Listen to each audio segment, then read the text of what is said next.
তোমাকে ডাকি যদি একবার আল্লাহ, আমাকে কাছে টানো বারবার। দুনিয়ার বুকে আমি এক মুসাফির, বনে যাই প্রতিদিন গুনাহের জাল। স্বপ্নের দল বেঁধে রাতে করে ভিড়, আসবে কি কাঙ্ক্ষিত সোনালি সকাল। ঠিক কিনা? দুনিয়াতে তো আমরা সকলে মুসাফির, বলেন ঠিক কিনা?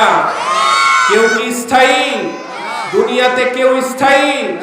কেউ স্থায়ী না। আমাদের পূর্বপুরুষরা সবাই দেখেন আমাদের পিছনে শুয়ে আছে, বলেন ঠিক কিনা?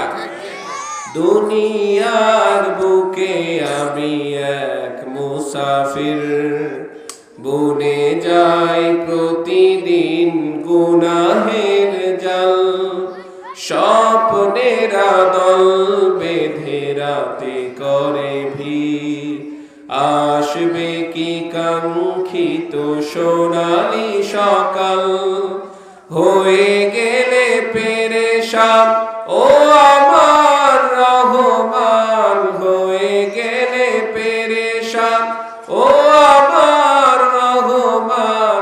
জিকিরে হতে দিও একাকার আল্লাহ, আমাকে কাছে টানো বারবার। বলেন সবাই, তোমাকে ডাকি যদি একবার আল্লাহ,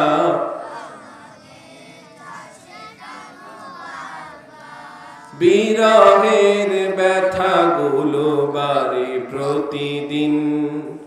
তুমি ছাড়া কে বলো করে দেবে দূর, তোমার দয়া প্রভু জানি সীমাহীন। কলবে দাও জেলে ঈমানের নূর, বেলা শেষে কেউ নেই সান্ত্বনা তোমাতে।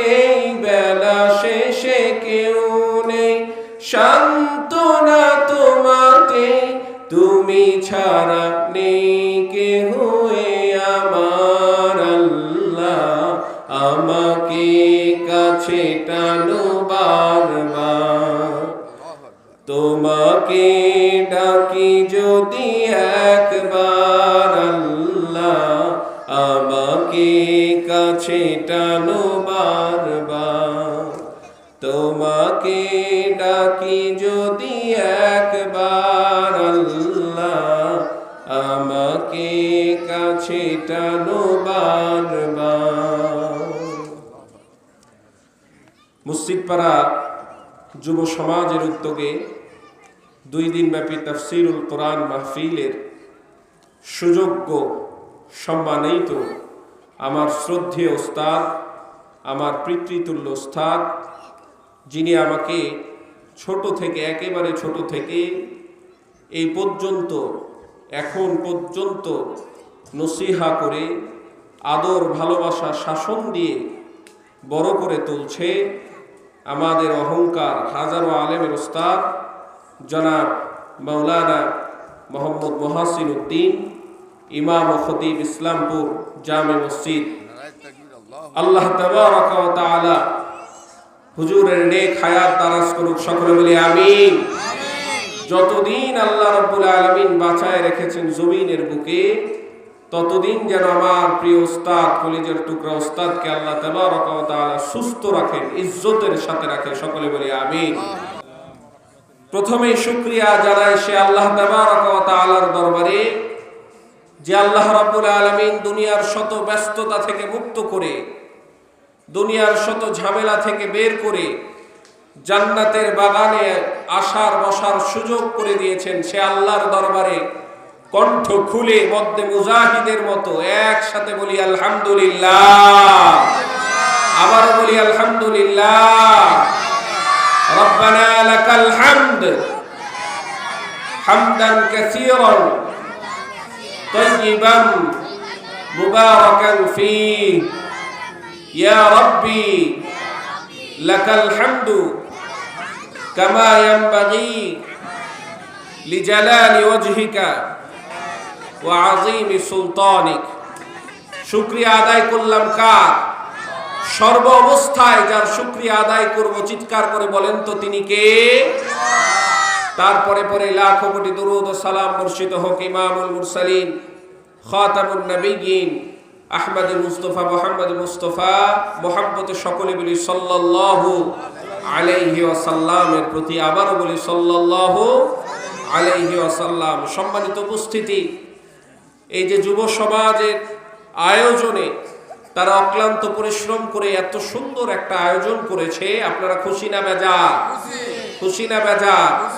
আমরা চাই তারা যেন বারবার এমন আয়োজন করতে পারে, আর আমরা আমাদের সর্বোচ্চটুকু দিয়ে তাদেরকে সহযোগিতা করবো ইনশাআল্লাহ।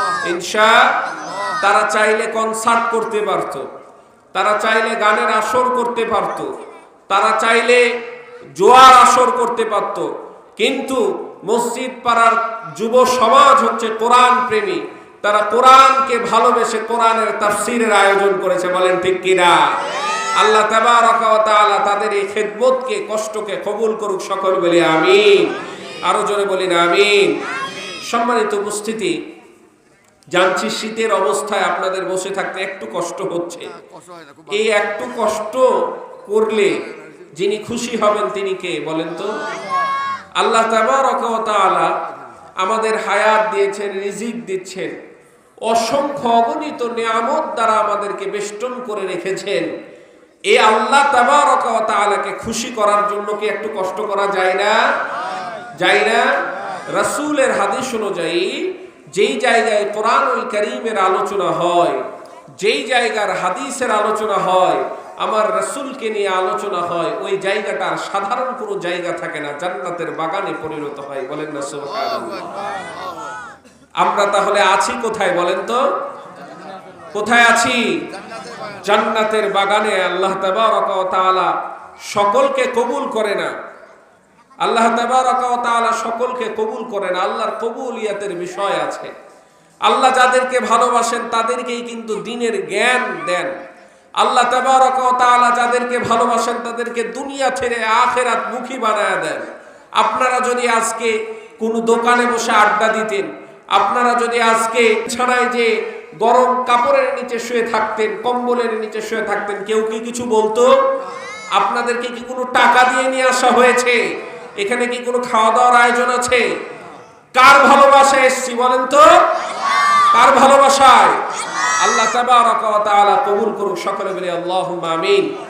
সম্মানিত উপস্থিতি, এই গোরস্থানে অনেক আপন জনেরা শাহিত, অনেক মুরব্বীরা শাহিত, যাদের সামনে বড় হয়েছি, যাদেরকে দেখে দেখে বড় হয়েছে, এমন মানুষগুলো আজকে এই অন্ধকার কবরে শাহিত, যেই জায়গায় আমাদেরকেও যেতে হবে। বলেন ঠিক কিনা? প্রায় মাঝে মধ্যে জানাজা এখানে আদায় করি, মানে এমন একটা সময় আসবে যে আমাদেরও জানাজা কিন্তু মানুষ আদায় করবে। তো তার আগে আগে এই মৃত মানুষ যারা চলে গেছে তারা যদি এখন তওবা করে, কোনো কাজে আসবে? আসবে না। আল্লাহ কিন্তু অবকাশ দিয়েছে আমাদেরকে, এখন সময় আছে বান্দা সমস্ত ভুলগুলো থেকে, সমস্ত খারাপ কাজ থেকে ফিরে এসে আল্লাহর কাছে মাফ চাইলে যিনি মাফ করবেন তিনি কে? আল্লাহ রাব্বুল আলামিন বান্দাদেরকে সৃষ্টি করলো মুসাফির হিসাবে। আল্লাহ রাব্বুল আলামিন আমাদেরকে দুনিয়ার জমিনে প্রেরণ করলো। প্রেরণ করার পরে জানায়া দিল, মা খালাকাতুল জিন্না ওয়াল ইনসা ইল্লা লিয়াবুদুন। বলেন না আল্লাহু আকবার। আল্লাহ রাব্বুল আলামিন মুসাফির হিসাবে যখন আমাদেরকে প্রেরণ করলো, প্রেরণ করার সঙ্গে সঙ্গে আমাদেরকে শুধু এমনি এমনি ছাড়ে না, একটা গাইডলাইন দিয়েছে। সেই গাইডলাইনের নাম কি? সেই গাইডলাইনের নাম কি? এই কোরআনুল কারীমে আল্লাহ রাব্বুল আলামিন জানায়া দিল, বান্দারা রে, মা খালাকতুল জিন্না ওয়াল ইনসা ইল্লা লিয়াবুদুন, তোমরা যাই করো না কেন আল্লাহর ইবাদত বন্দেগী করাই হচ্ছে তোমাদের মূল কাজ।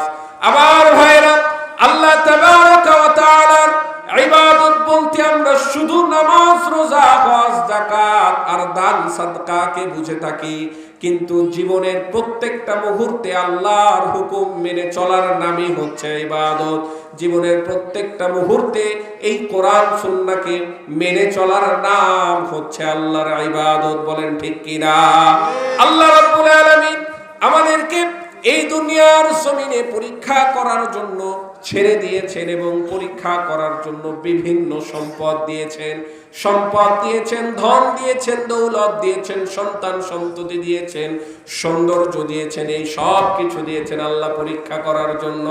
আল্লাহ রাব্বুল আলামিন কোরআনুল কারীমের মধ্যে সূরা আলে ইমরান বর্ণনা করছেন, যুকিনা লিন-নাসি হুব্বুশ শাহাওয়াতি মিনান নিসাই ওয়াল বানিনা ওয়াল কানাতিরিল মুকানতারাতি মিনাল যাহাবি ওয়াল ফিদ্দা ওয়াল খাইলিল মুসাওওয়ামাতি ওয়াল আনআমি ওয়াল হারস যালিকা মাতাউল হায়াতিদ দুনিয়া ওয়াল্লাহু ইনদাহু হুসনুল মাআব। বলেন আল্লাহু আকবার। আল্লাহ রাব্বুল আলামিন বলছেন, যুকিনা লিন-নাসি হুব্বুশ শাহাওয়াতি মিনান নিসাই ওয়াল বানিনা ওয়াল কানাতিরিল মুকানতারাতি মিনাদ যাহাবি ওয়াল ফিদ্দাতি ওয়াল খাইলিল মুসাওওয়ামাতি ওয়াল আনআমি ওয়াল হারস যালিকা মাতাউল হায়াতিদ দুনিয়া ওয়াল্লাহু ইনদাহু হুসনুল মাআব। আল্লাহ রাব্বুল আলামিন পৃথিবীতে মানুষের জন্য সুসজ্জিত করা হয়েছে প্রবৃত্তি, প্রবণতা, ভালোবাসা। আল্লাহ রাব্বুল আলামিন মানুষের মধ্যে আবেগ দিয়েছেন, ভালোবাসা দিয়েছেন। এই আবেগের মধ্যে অন্যতম ১ নাম্বার হচ্ছে নারী, ২ নাম্বার হচ্ছে সন্তান সন্ততি, আসবাবপত্র, ধন সম্পদ, স্থাবর সম্পত্তি। এই সব কিছুর উপরে যিনি আমাদের চাহিদা সৃষ্টি করেছেন, বলেন না তিনি কে? আমার ভাইরা, আল্লাহ রাব্বুল আলামিন বলছে হুব্বুশ শাহাওয়াতি মিনান নিসা। হুব্বুশ শাহাওয়া বলে আল্লাহ রাব্বুল আলামিন বলছে তিনি পৃথিবীর জীবনে বিভিন্ন প্রকারের উপভোগ্য বস্তু আমাদের জন্য সুসজ্জিত করেছে। আমাদের জন্য এমনি সুসজ্জিত করে নাই, আমাদের জন্য এই উপভোগ্য বিষয়গুলো সুসজ্জিত করার অন্যতম কারণ হচ্ছে এগুলো দিয়ে আল্লাহ তাবারাকা ওয়া তাআলা আমাদেরকে পরীক্ষা করবে। বলেন ঠিক কিনা?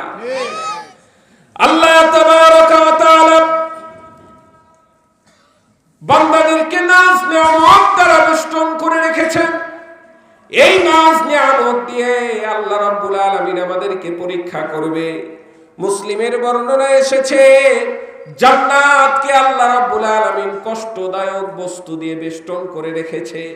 যদি আমরা দুনিয়ার জান্নাত ছেড়ে আখিরাতের জান্নাতে বিশ্বাসী হই, যদি আমরা পরকালে বিশ্বাসী হই, আমাদেরকে শত কষ্টগুলো পার হয়ে, শত বাধা বিপত্তিগুলো পার হয়ে আল্লাহর জান্নাতের যে কষ্টদায়ক বস্তুগুলো আছে সেগুলো সরায় তারপরে কিন্তু জান্নাতে যাইতে পারবো। বলেন ঠিক কিনা? যেমন এই শীতের রাত্রে কনকনে শীত, আরামে আপনি লিপের তলে, কম্বলের নিচে যখন আপনি ঘুমাচ্ছেন, এমন অবস্থায় মুয়াজ্জিন বলছে, আসসালাতু খায়রুম মিনান নাওম।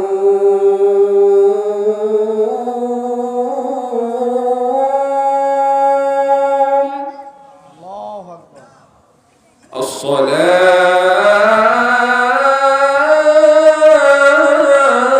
আসসালাতু খায়রুম মিনান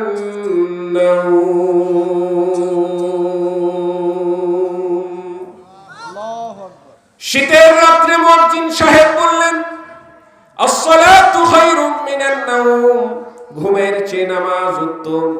কিন্তু বান্দারা ফজরের সময়, এই যে আগামী কালকে জুমার দিন দেখবেন জায়গা নাই মসজিদে, ঠিক কিনা?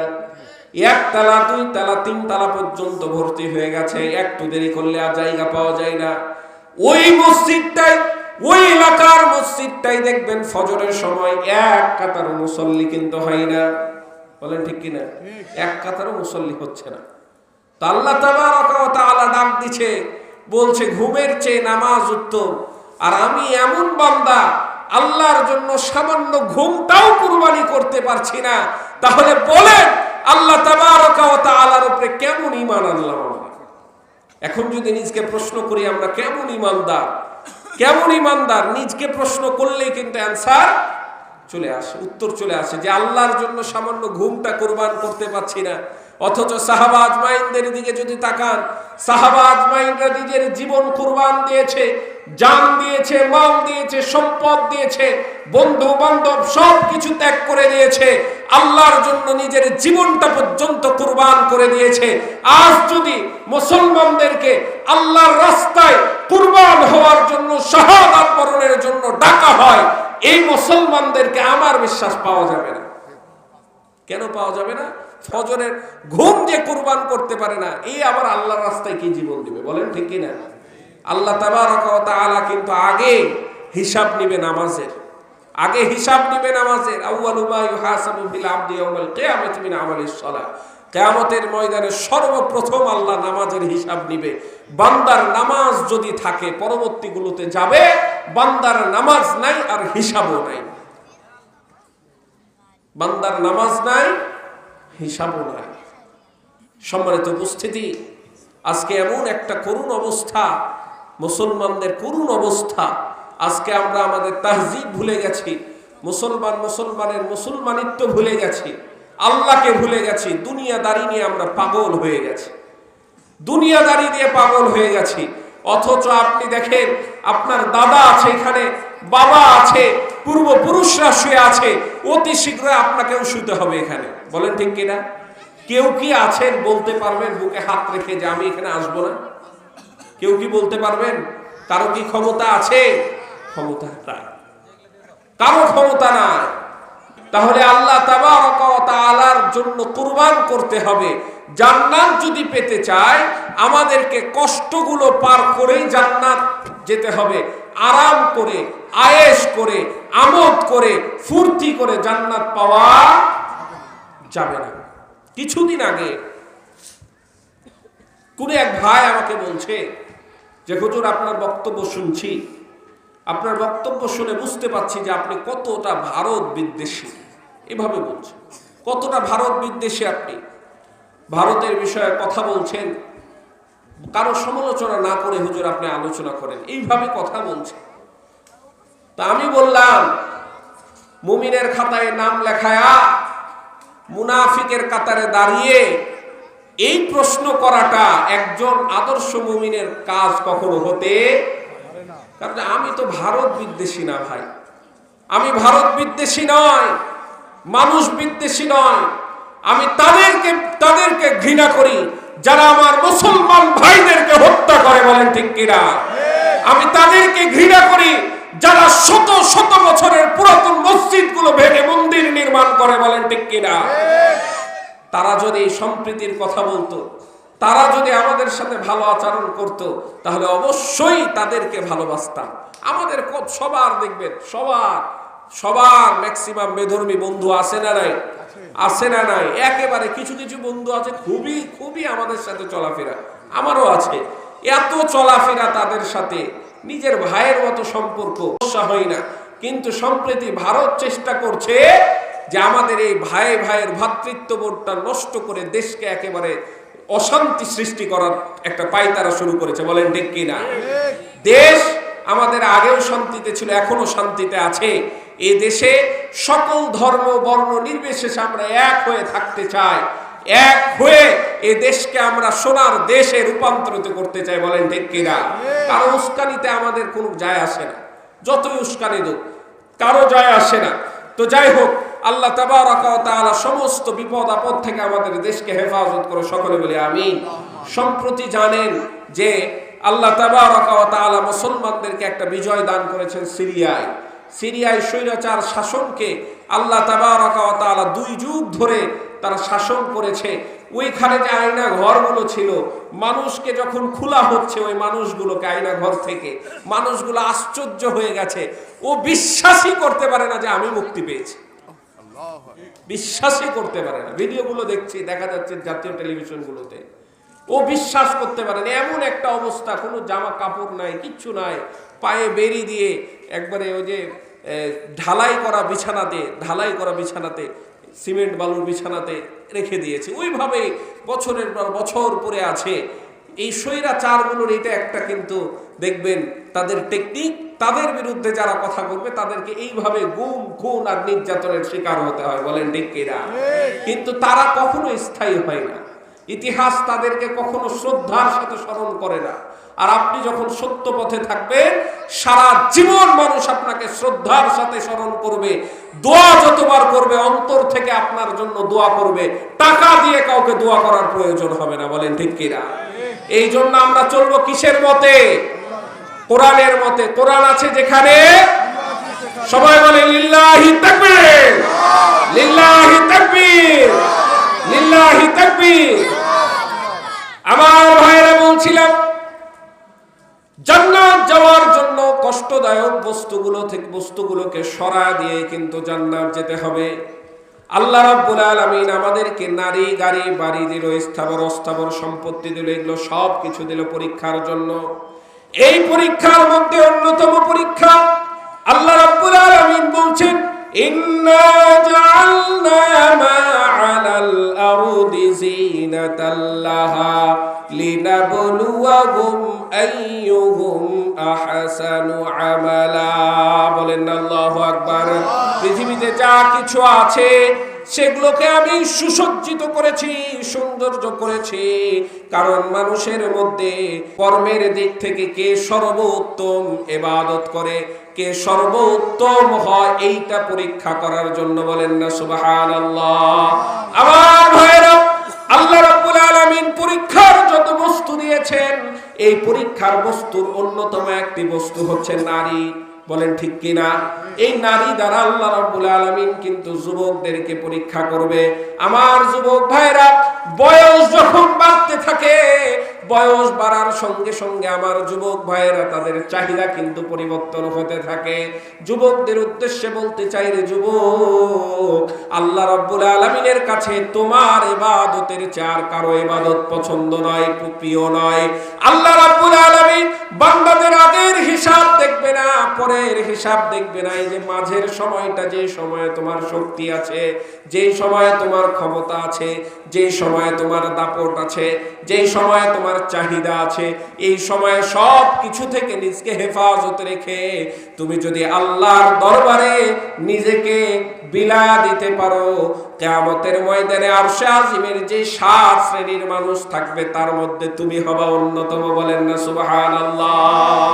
আল্লাহ রাব্বুল আলামিন নারী দিলেন, দুনিয়াতে নারী দিলেন পরীক্ষার জন্য। আল্লাহ রাসূল সাল্লাল্লাহু আলাইহি ওয়াসাল্লাম বলছে, মা তারাকতু বা'দা মিনকা আদাররা আলার রিজালি মিন নিসা। আমি বান্দাদের জন্য, রাসূল সাল্লাল্লাহু আলাইহি ওয়াসাল্লাম বলছে, নারীদের চেয়ে বেশি ফিতনা আর কিছু রেখে আসেনি।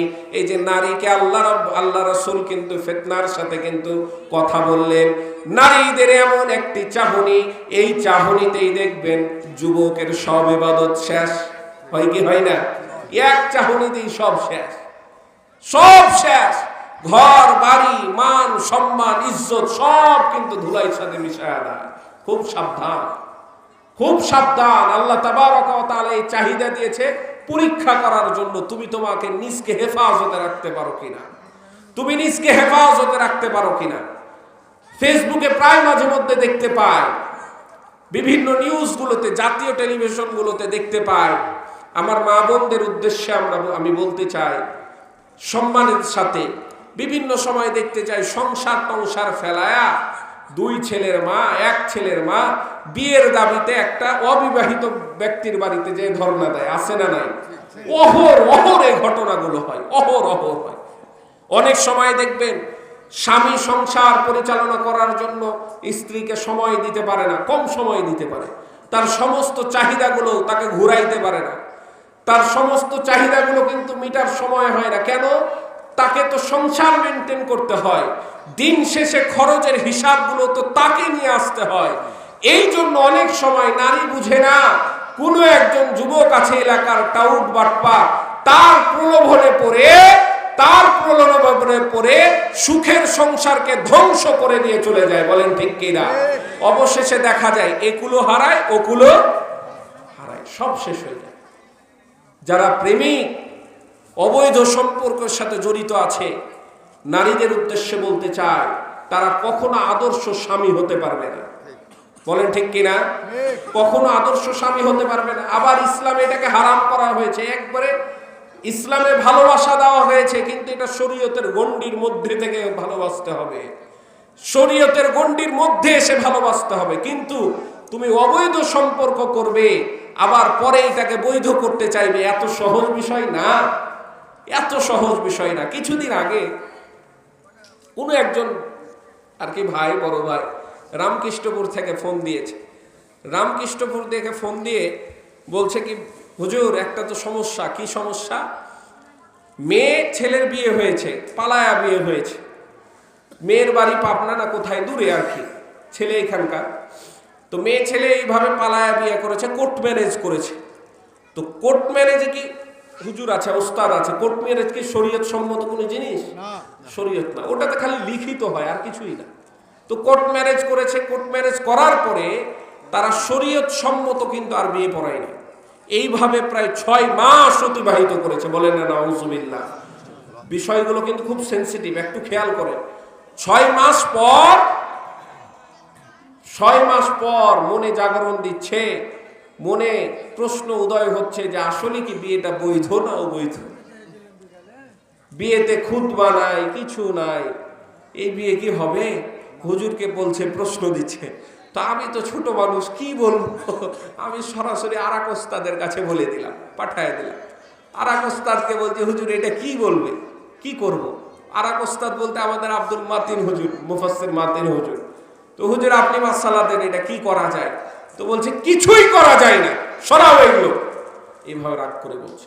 কি এতদিন কোথায় ছিল? এতদিন কোথায় ছিল? দিন নিয়ে, ইসলাম নিয়ে, ধর্ম নিয়ে এত তামাশা, এত ঠাট্টা, এগুলোকে আল্লাহ সহ্য করবে? এত সহ্য করবে? এতদিন তাহলে ওরা জেনাই করলো, আর পুরো পরিবার জেনা করার জন্য তাদেরকে উন্মুক্ত করে দিল। বলেন ঠিক কিনা? সব কিছু শরীয়ত সম্মত হতে হবে। এখন বলেন, তাদের গর্ভে যে সন্তান আসবে, এই সন্তানটা কেমনে ভালো হবে? এই সন্তানটা কেমনে ভালো হবে?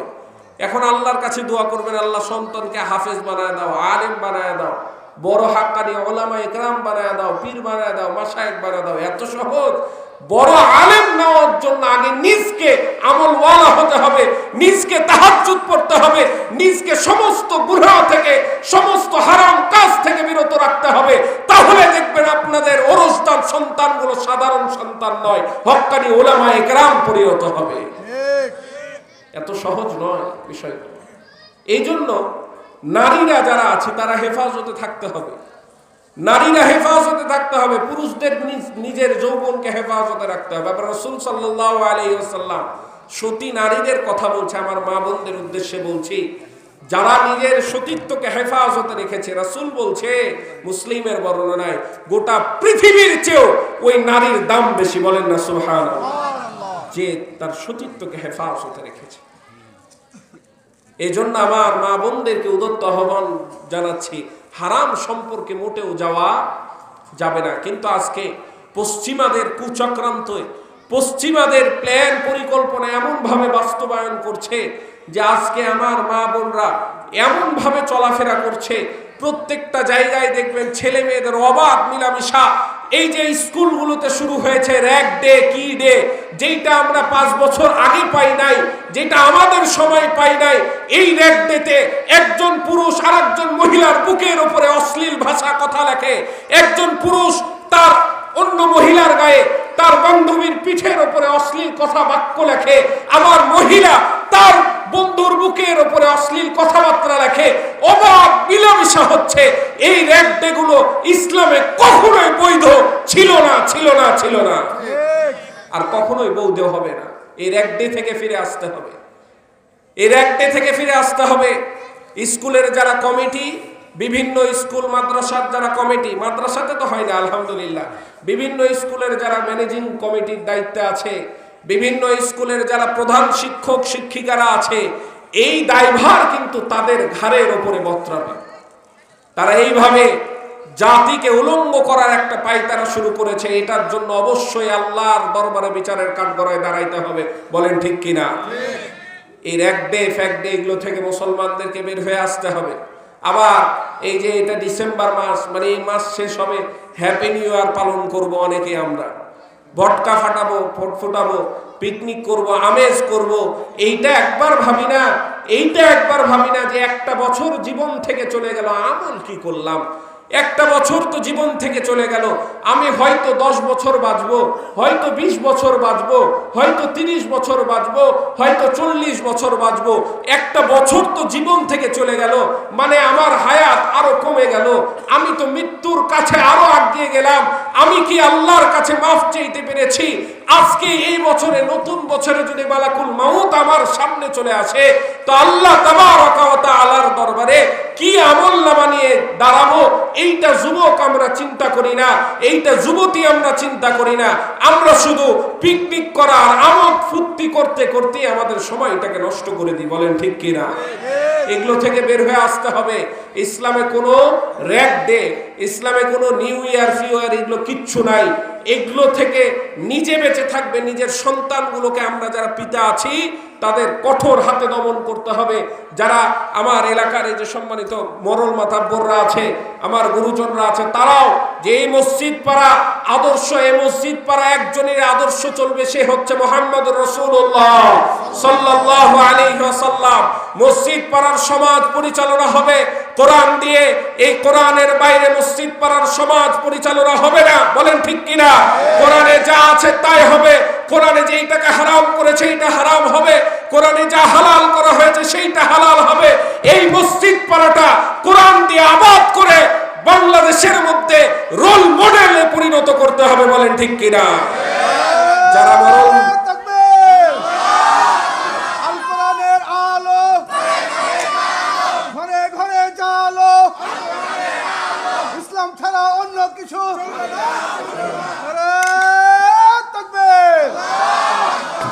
আমার সম্মানিত যারা অভিভাবক আছেন অত্র এলাকা, অবশ্যই এটা খেয়াল করবে, প্রত্যেকটা বিষয় কোরআন দিয়ে সমাধান করবেন।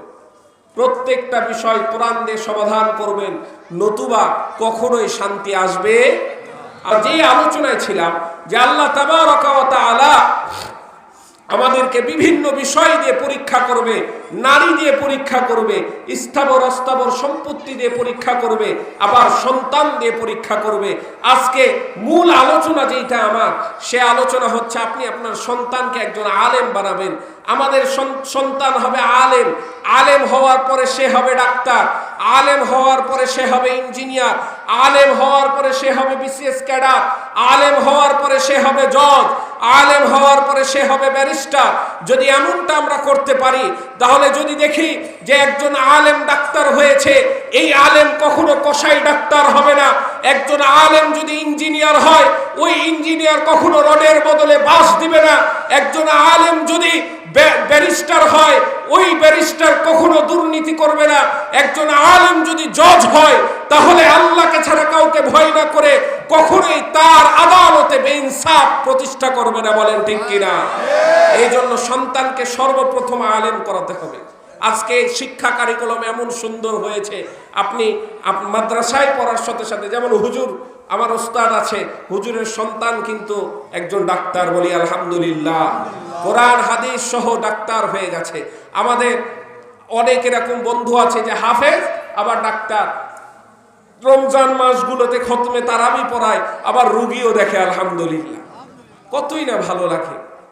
দেখবেন তারা যে কাজগুলো করে, তারা তাদের পেশাগুলো যথাযথভাবে পালন করে, কারণ যে আলেমরা সবচেয়ে বেশি ভয় করে। ইন্নামা ইয়াখশাল্লাহু মিন ইবাদিহিল উলামা, আল্লাহ বলছে আলেমরাই তো আমাকে সবচেয়ে বেশি ভয় করে। বলেন না সুবহানাল্লাহ।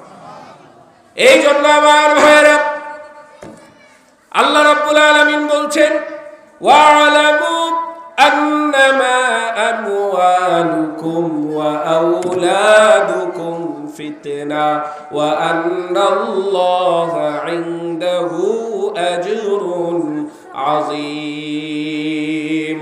আল্লাহ রাব্বুল আলামিন তোমাদেরকে ধন দিয়েছে, দৌলত দিয়েছে, সন্তান সন্ততি দিয়েছে, এই সব কিছু দিয়েছে পরীক্ষার জন্য। সবাই বলেন কিসের জন্য? এই সব কিছু আল্লাহ রাব্বুল আলামিন দিয়েছে পরীক্ষার জন্য। দেখবেন কারো সন্তান হয় না, এটাও আল্লাহ পরীক্ষা করছে। কাউকে সন্তান না দিয়ে আল্লাহ রাব্বুল আলামিন পরীক্ষা করছে, আবার কাউকে সন্তান দিয়ে আল্লাহ রাব্বুল আলামিন পরীক্ষা করছে। কাউকে চারতলা বিল্ডিং এর মালিক বানায় আল্লাহ পরীক্ষা করছে, আবার কাউকে আল্লাহ বাসতলায় রেখে রেখে পরীক্ষা করছে। বলেন ঠিক কিনা? আমার ভাইয়েরা, যাদেরকে আল্লাহ রাব্বুল আলামিন দুনিয়ার সবচেয়ে বড় নিয়ামত সন্তান সন্ততি দিয়েছেন, তারা অবশ্যই সন্তানকে একজন আগে আলেম বানাবেন। সন্তান ভূমিষ্ঠ হওয়ার পর সর্বপ্রথম যেই নামটি সে শিখবে, বলেন না তিনি কে? কার নাম শিখবে? আল্লাহ। সন্তান প্রথমে আল্লাহ তাবারক ওয়া তাআলার নাম শিখবে, তাকে কোরআন শেখাবেন, হাদিস শেখাবেন। তাহলে কি হবে? আল্লাহ রাব্বুল আলামিন, আল্লাহর রাসূল সাল্লাল্লাহু আলাইহি ওয়াসাল্লাম বলছে, আপনি যে ইবাদত করেন এই ইবাদতের চেয়ে ইলম অর্জন করা বেশি গুরুত্ব আল্লাহর কাছে। বলেন না সুবহানাল্লাহ? কেউ যদি সারা রাত ইবাদত করে আর আরেকজন যদি একটি হাদিস মুতালা করে, একটি হাদিস চর্চা করে, একটি ইলম অর্জন করে, ওই যে আবেদ ব্যক্তি, সাধারণ ব্যক্তি সারা রাত ইবাদত করে যেই সওয়াবটা পেয়েছে, আল্লাহ রাব্বুল আলামিনের দরবারে ওই আলেমটা একটা হাদিস চর্চা করার কারণে তার চেয়ে বেশি সওয়াব পেবে। বলেন না সুবহানাল্লাহ? আল্লাহ রাব্বুল আলামিন কোরআনুল কারীমে আলেমদের সম্মানার্থে বলছে, ও দুনিয়ার মানুষেরা তোমরা শুনে নাও, জ্ঞানী এবং মূর্খরা কিন্তু এক নয়, যারা জানে এবং যারা জানে না তারা কিন্তু এক নয়। আল্লাহ রাব্বুল আলামিন বলছে, কুল হাল ইয়াস্তাউিল্লাযীনা ইয়ালামুনা লা ইয়ালামুন, কুল হাল ইয়াস্তাউিল্লাযীনা ইয়ালামুনা ওয়াল্লাযীনা লা ইয়ালামুন, ইন্নামা ইয়াতাযাক্কারু উলুল আলবাব। যারা জানে এবং যারা জানে না তারা কি সমান? আল্লাহ জিজ্ঞাসা করছে, যারা জানে এবং যারা জানে না তারা কি সমান? বলেন, তারা কি সমান? তারা সমান নয়। আল্লাহ রাব্বুল আলামিন জ্ঞানীদের বিষয়ে কথা বলছেন, আবার বলছেন আমহাল তাস্তাউইজ যুলুমাতি ওয়ান নূর। যারা জ্ঞানী তাদের বিষয়টা বান্দাদেরকে বুঝায় দিচ্ছে। ও দুনিয়ার মানুষরা শুনে নাও, আমহাল তাস্তাউইজ যুলুমাতি ওয়ান নূর, দিন আর রাত যেমন এক নয়, এবং জ্ঞানী আর যারা মূর্খ তারা কিন্তু এক নয়। আল্লাহ রাব্বুল আলামিন ওই আলেমদেরকে দিনের উজ্জ্বলতার মতো, নূরের মতো সম্মান দান করেছে। বলেন না সুবহানাল্লাহ? রাসূল সাল্লাল্লাহু আলাইহি ওয়াসাল্লাম, কেন আপনি সন্তানকে আলেম বানাবেন? আলেমরা কোনো সাধারণ ব্যক্তি নয়, আলেমরা হচ্ছে নবীগণের ওয়ারিস। বলেন না সুবহানাল্লাহ? আল্লাহ রাসূল সাল্লাল্লাহু আলাইহি ওয়াসাল্লাম তো বলেছেন, খাতামুন নাবিয়্যিন লা নাবিয়্যা বাদি, আমার পরে কোনো নবী আসবে না, কোনো রাসূল আসবে না। তাহলে কিভাবে আল্লাহর এই দ্বীন প্রচার হবে?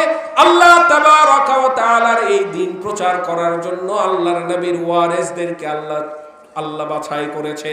আল্লাহ রাসূল সাল্লাল্লাহু আলাইহি ওয়াসাল্লাম বলছে, ওয়া ইন্নামাল উলামা'i ওয়ারাসাতুল আমবিয়া, আলেমগণ তো হচ্ছে নবীগণের ওয়ারিস। বলেন না সুবহানাল্লাহ? কিসের ওয়ারিস? আল্লাহ বলছে কিসের ওয়ারিস? নবীগণ তো কোনো দিনার রেখে যায় নাই, নবীগণ তো কোনো দিরহাম রেখে যায় নাই, কোনো সম্পদ রেখে যায় নাই। আলেমগণরা হচ্ছে নবীর আল্লাহ প্রদত্ত ওহীর জ্ঞানের ওয়ারিস। বলেন না সুবহানাল্লাহ? তাহলে আলেমের মর্যাদা দেখেন, যে আল্লাহ তাবারক ওয়া তাআলার রাসূলের ওয়ারিস। রাসূল তো আর আসবে না, কিন্তু আলেমরা আসবে। হাদিসের মধ্যে আছে যে হয় আলেম হও, যদি আলেম না হতে পারো আলেমের বাবা হও, যদি আলেমের বাবাও না হতে পারো আলেমদেরকে ভালোবাসো। যদি আলেমকে ভালো না বাসতে পারো তাহলে চতুর্থ নাম্বারটা কিন্তু হয় না, যে আলেমকে অপ্রিয় মনে করছো, ভালোবাসছো না। একজন আলেমের সাথে কথা বলার সময় আদব রক্ষা করে বলতে হবে, একজন আলেমের সাথে চলাফেরার সময় আদব রক্ষা করে চলতে হবে, কারণ যে সেই কোনো সাধারণ ব্যক্তি নয়, সে হচ্ছে জনাবে মুহাম্মদ রাসূলুল্লাহ সাল্লাল্লাহু আলাইহি ওয়াসাল্লামের ওয়ারিস। বলেন না সুবহানাল্লাহ? এই ঘোষণা স্বয়ং দিয়েছেন কে? স্বয়ং দিয়েছেন কে? কারণ রাসূলের কথা সব কার কথা? রাসূলের কথা কার কথা? আল্লাহর কথা। কিন্তু বড়ই আফসোসের বিষয়, বড়ই আফসোসের বিষয় যে অনেক সময় দেখে আলেমদের শানে আমাদের বেয়াদবি হয়ে যায়। অনেক সময় আলেমদের শানে বেয়াদবি হয়ে যায়। কেমন বেয়াদবি হয়ে যায়?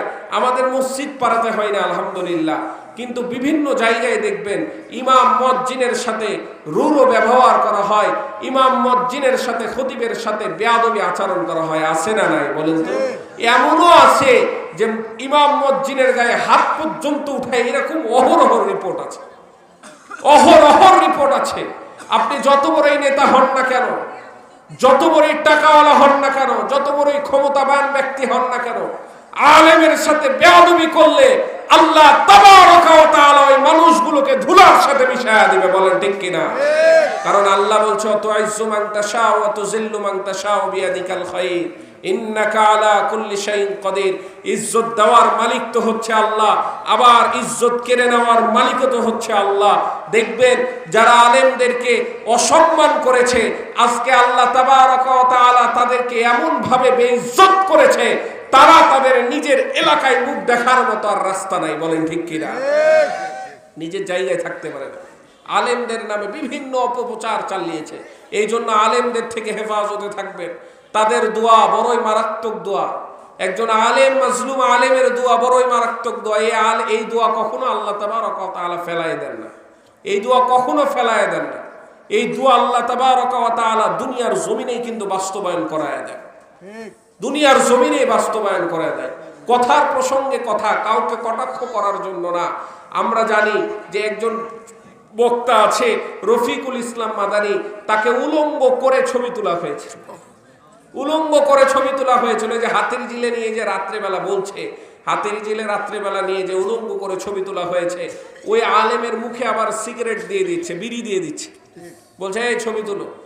উলঙ্গ মহিলার সাথে বলছে, মহিলাকে বলছে যাও তার সাথে এই করো, একবারে আলিঙ্গন করো। এই যে আলিমের সাথে এই বেয়াদবি করছে। সেই দিন রফিকুল ইসলাম মাদানী বলছে, সেই দিন আল্লাহর কাছে দোয়া চেয়েছে, আল্লাহ আমাকে এই যে দিবি হারুন উলঙ্গ করলো, তুমি তাকে জাতির সামনে উলঙ্গ করে দিও। বলেন উলঙ্গ করেছে না করেনি? করেছে না করেনি? দুনিয়ার জমিনে আল্লাহ তাআলা কিন্তু আমাদেরকে দেখায় দিয়েছে। এই জন্য কিছু জিনিস আছে যেটা দেখে আমাদেরকে শিক্ষা নিতে হবে। আল্লাহ তাবারক ওয়া তাআলা আমাদেরকে যেন দেখে শিক্ষা নেওয়ার তৌফিক দান করে। সকলে বলি আল্লাহুম্মা আমিন। আল্লাহ তাবারক ওয়া তাআলা বলছেন, মান সম্মান এবং মর্যাদা কিন্তু আলেমদের বহু গুণে বাড়িয়ে দিয়েছে। আল্লাহ তাবারক ওয়া তাআলা কোরআনুল কারীমের মধ্যে বলছে, ইয়ারফাইল্লাহুল্লাযীনা আমানু মিনকুম ওয়াল্লাযীনা উতুল ইলমা দারাজাত ওয়াল্লাহু খাবীরুম বিমা তা'মালুন। আল্লাহ তাবারক ওয়া তাআলা বলছে, তোমাদের মধ্য থেকে যারা ঈমান এনেছে, যাদের ইলম এবং জ্ঞান প্রজ্ঞা হৃদয়ে আল্লাহ রাব্বুল আলামিন বাড়িয়ে দিবেন।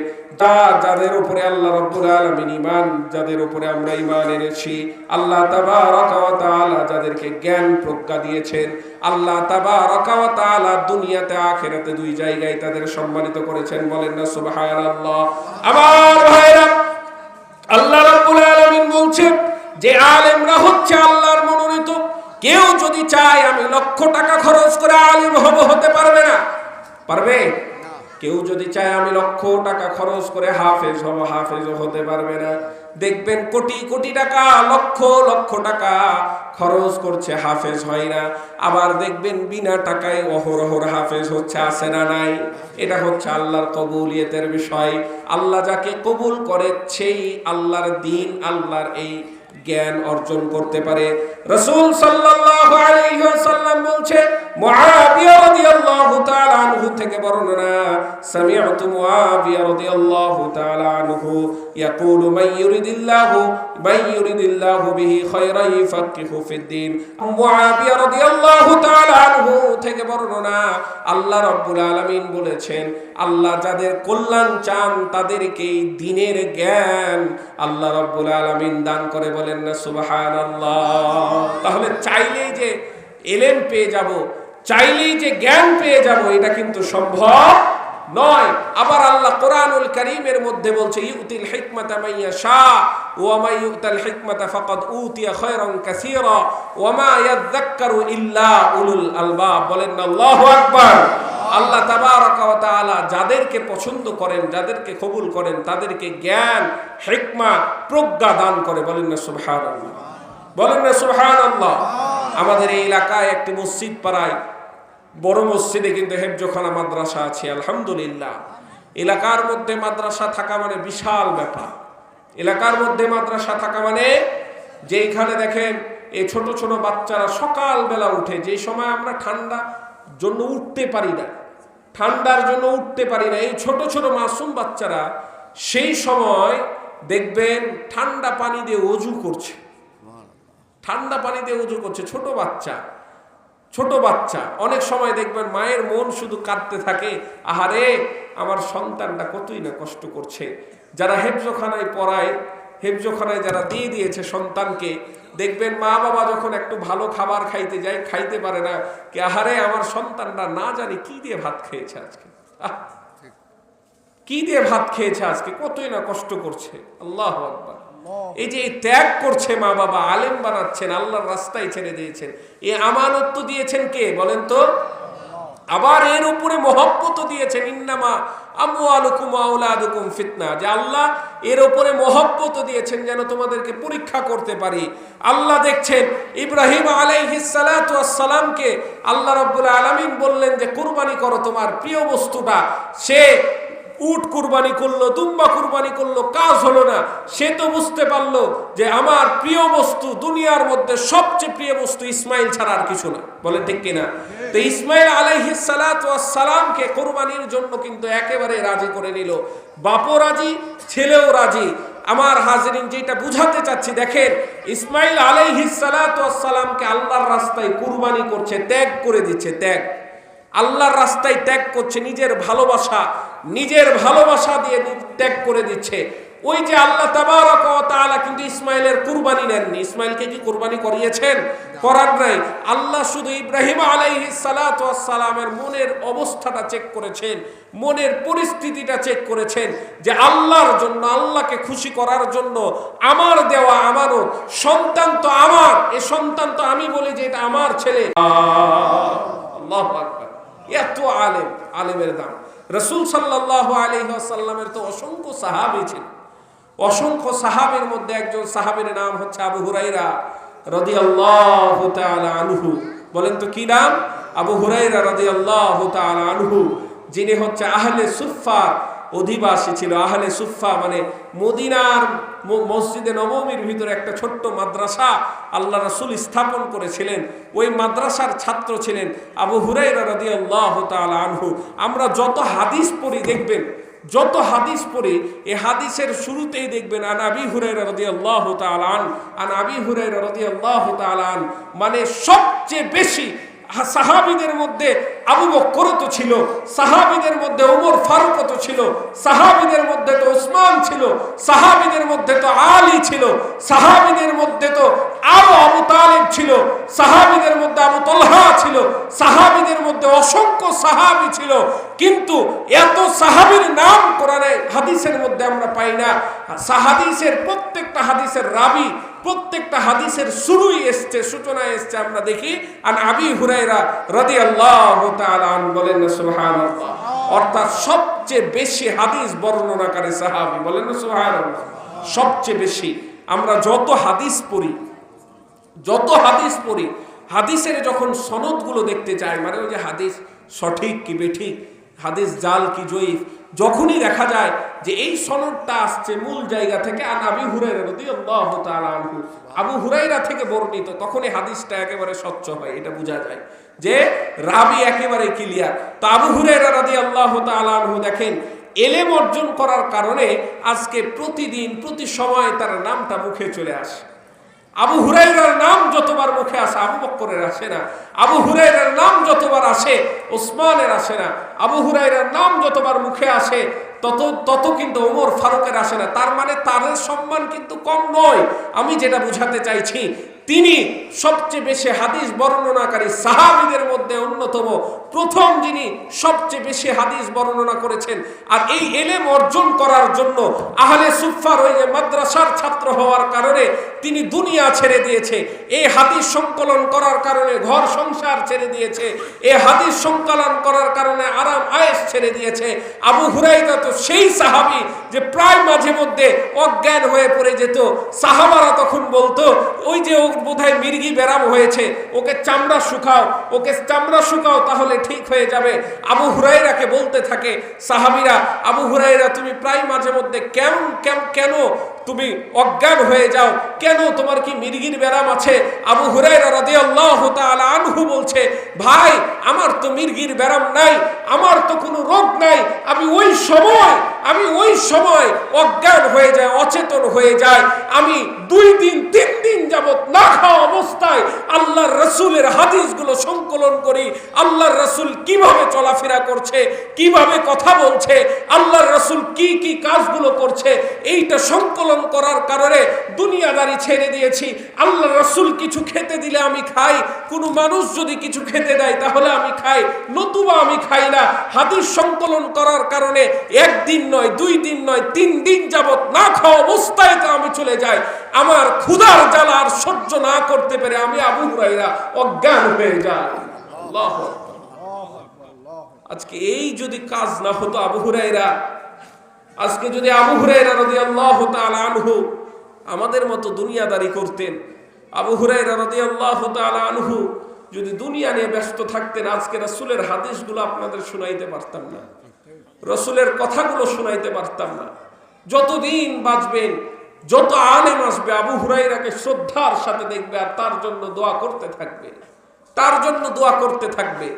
কারণ তিনি আমাদেরকে ইলমের কিতাব দিয়ে গেছেন, তিনি দেখিয়ে দিয়েছেন যে রাসূল কিভাবে চলতো, তিনি আমাদের শিখিয়ে দিয়ে গেছেন রাসূল কিভাবে কথা বলতো, তিনি আমাদেরকে শিখিয়ে দিয়েছেন রাসূল কিভাবে খানা খেত, রাসূল কিভাবে চলাফেরা করত, রাসূল কিভাবে নামাজ আদায় করত, রাসূল পড়োশীর সাথে কেমন আচরণ করত, বিবির সাথে কেমন আচরণ করত, রাসূল ছেলের সাথে কেমন আচরণ করত, মায়ের সাথে কেমন আচরণ করত। ওই আবু হুরায়রা যদি না থাকতো তাহলে হয়তোবা আল্লাহ তাআলা জানি না কার মাধ্যম দিয়ে খেদমত নিত, কিন্তু আবু হুরায়রা এই ত্যাগের কারণে আজকে আমরা প্রায় ১৫০০ বছর পরেও রাসূলের সমস্ত অবয়বগুলো, রাসূলের সমস্ত কাজগুলো পুঙ্খানুপুঙ্খানুভাবে দেখতে পাচ্ছি এই আবু হুরায়রার জন্য। এই জন্য আমার ভাইরা বলি, যত হাদিস পড়ছি আমরা, এই হাদিসের একটা সওয়াব আবু হুরায়রার কবরে কিন্তু যাচ্ছে। এই হাদিসের একটা সওয়াব কিয়ামত পর্যন্ত আবু হুরায়রার কবরে যাবে। এই জন্য বলি যে ইলম অর্জন করার সন্তানদেরকে ইলম অর্জন করা, ইলম ছাড়া কোনো বুদ্ধি নাই। কারণ যে ইলম কেন অর্জন করাবেন, যদি একজন সন্তানকে আলেম করেন, এই শুধু আপনার এলাকার সর্বোত্তম ব্যক্তি হবে না, আপনার শহরের সবচেয়ে দামি ব্যক্তি হবে না, আপনার দেশের সবচেয়ে দামি ব্যক্তি হবে না। একজন আলেম যদি আপনি তৈরি করতে পারেন, সারা পৃথিবীর মধ্যে সবচেয়ে দামি ব্যক্তি হবে। বলেন না সুবহানাল্লাহ। আল্লাহ রাসূল বলছে, খায়রুকুম মান তাআল্লামাল কুরআন ওয়া আল্লামা। পৃথিবীর মধ্যে ওই ব্যক্তির চেয়ে আর কে উত্তম হতে পারে যে নিজে কোরআন শিক্ষা করে এবং অপরকে শিক্ষা দেয়। এই জন্য আমার প্রিয় এলাকাবাসী, আপনাদের কাছে উদাত্ত আহ্বান, যারা যুবকরা আছে তাদের কাছে উদাত্ত আহ্বান, যখন সন্তান আসবে সন্তানকে প্রথমে মাদ্রাসায় দিয়ে দিবেন। আপনাদের অনেক সন্তান আমাদের আলিয়া মাদ্রাসায় আছে, আলহামদুলিল্লাহ, অনেকেরই সন্তান আলিয়া মাদ্রাসায় আছে। শুরুটাই করিয়েছেন নুরানি দিয়ে, আলহামদুলিল্লাহ। নুরানিতে আপনাদের সন্তান দিয়ে ভর্তি হয়ে গেছে, পুরো মাদ্রাসা ভর্তি হয়ে গেছে, এমন একটা অবস্থা। এইবার বোধহয় 2টা ক্লাস করতে হবে, শুধু শিশুর হুজুর 2টা ক্লাস করতে হবে। এখন পর্যন্ত ভর্তি অনেক 60 জন চলে যাচ্ছে, অনেক ছাত্র। এত এই যে আপনাদের মনে একটা অনুশোচনা এসেছে, আপনাদের মনে একটা জাগ্রত এসেছে, আমি যা হয়েছি, কিন্তু আমার সন্তানটা আল্লাহকে চিনুক। আমি যা হয়েছি, আমার সন্তানটা কোরআন চিনুক। আমি যা হয়েছি, আমার সন্তানটা রাসূলকে চিনুক, তার আদর্শে মানুষ হোক। বলেন ঠিক কিনা? এটা আমরা চাই। এই জন্য গাইডলাইন দিতে হবে। হক্কানি উলামা ইকরামদের কাছে যাবেন, ওস্তাদদের কাছে যাবেন। হুজুর, সন্তান তো 1 বছর হলো, 2 বছর হলো, 3 বছর হলো, কেমনে মানুষ করব? আগে নুরানি মাদ্রাসায় দিব, নুরানিতে কোন ক্লাস পর্যন্ত পড়বে, তারপরে হেফজ মাদ্রাসায় দিব, হেফজ মাদ্রাসায় কতদিন থাকবে, এইভাবে প্ল্যান পরিকল্পনা আমরা করে নেব। বাচ্চাকে আল্লাহ রাসূল বললেন, তলাবুল ইলমি ফারিদাতুন আলা কুল্লি মুসলিমিন, যে প্রত্যেক নরনারীর জন্য ইলম তলব করা, ইলম অর্জন করা আল্লাহ রাব্বুল আলামিন ফরজ করে দিয়েছেন। বলেন ঠিক কিনা? এই জন্য প্রাথমিক যে জ্ঞানটা, আমার সন্তানের প্রাথমিক জ্ঞানটা হবে কোরআনের জ্ঞান, আমার সন্তানের প্রাথমিক বেসটা হবে কোরআন দিয়ে। তারপরে আপনি তাকে ডাক্তার বানাইবেন, তারপরে তাকে ইঞ্জিনিয়ার বানান, তারপরে তাকে ব্যারিস্টার বানান, তারপরে তাকে অ্যাডভোকেট বানান, তারপরে তাকে বিসিএস ক্যাডার করান, বড় বড় জায়গায় তাকে পাঠান, তারপরে ডিসি হবে, এসপি হবে, কোনো সমস্যা নাই। কিন্তু সর্বপ্রথম আমরা তাকে কোরআন শিখাতে চাই, বলেন ঠিক কিনা?